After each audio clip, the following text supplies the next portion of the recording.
ರಾಜ್ಯದಲ್ಲಿ ಬರಗಾಲ ತಾಂಡವವಾಡ್ತಾ ಇದೆ. ಅದರಲ್ಲೂ ಪ್ರಮುಖವಾಗಿ ರಾಜಧಾನಿ ಬೆಂಗಳೂರಿನಲ್ಲಿ ಹನಿ ಹನಿ ನೀರಿಗೂ ಕೂಡ ಪರದಾಡುವಂತಹ ಪರಿಸ್ಥಿತಿ. ಈ ಹಿನ್ನೆಲೆಯಲ್ಲಿ ಹನಿ ಹನಿ ನೀರನ್ನು ಉಳಿಸುವ ನಿಟ್ಟಿನಲ್ಲಿ ಅಧಿಕಾರಿಗಳು ಚಿಂತನೆ ನಡೆಸಿದಾರಂತೆ.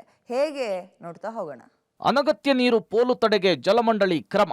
ಮಾರ್ಚ್ 21ರಿಂದ ನಲ್ಲಿಗಳಿಗೆ ಏರಿಯೇಟರ್ ಕಡ್ಡಾಯ. ಬೆಂಗಳೂರಿನಲ್ಲಿ ನೀರಿಗಾಗಿ ತಾತ್ವಾರ ಎದುರಾಗಿದೆ. ನೀರಿನ ಹಾಹಾಕಾರ ನೀಗಿಸುವ ನಿಟ್ಟಿನಲ್ಲಿ ಜಲಮಂಡಳಿ ಹರಸಾಹಸ ಪಡ್ತಿದೆ.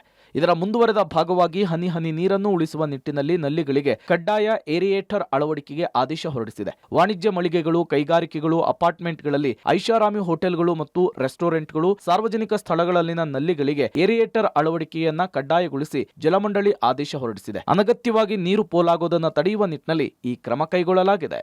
ಹೌದು, ನೀರಿನ ಪೋಲನ್ನು ತಡೆಯುವ ನಿಟ್ಟಿನಲ್ಲಿ ಜಲಮಂಡಳಿ, ಪ್ಲಂಬರ್ ಅಸೋಸಿಯೇಷನ್ ಪದಾಧಿಕಾರಿಗಳ ಜೊತೆಗೆ ಸಭೆ ನಡೆಸಲಾಗಿದೆ.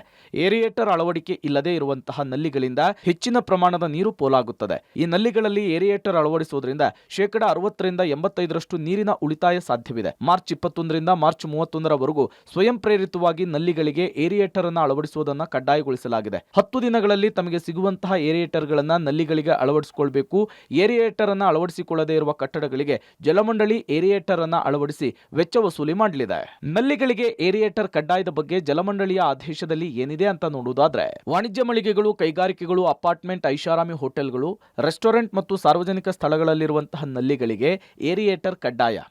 ಮನೆಗಳಲ್ಲಿ ಸ್ವಯಂ ಪ್ರೇರಿತವಾಗಿ ಏರಿಯೇಟರ್ ಅಳವಡಿಕೆಗೆ ಮನವಿ. ವಾಶ್ ಬೇಸಿನ್, ಕಿಚನ್, ಕೈಕಾಲು ತೊಳೆಯುವ ಸ್ಥಳಗಳು, ಸ್ವಚ್ಛತೆಗಾಗಿ ಮೀಸಲಿಟ್ಟಿರುವಂತಹ ಜಾಗಗಳ ನಲ್ಲಿಗಳಲ್ಲಿ ನೀರು ಪೋಲು ತಡೆಯುವುದು. ಇನ್ನು ಕೇವಲ ವಾಣಿಜ್ಯ ಕಟ್ಟಡ ಅಥವಾ ಅಪಾರ್ಟ್ಮೆಂಟ್ ಮಾತ್ರ ಅಲ್ಲದೆ ಸಾಮಾನ್ಯ ಮನೆಗಳಲ್ಲಿ ಈ ನಿಯಮ ಅನ್ವಯವಾಗಲಿದೆ.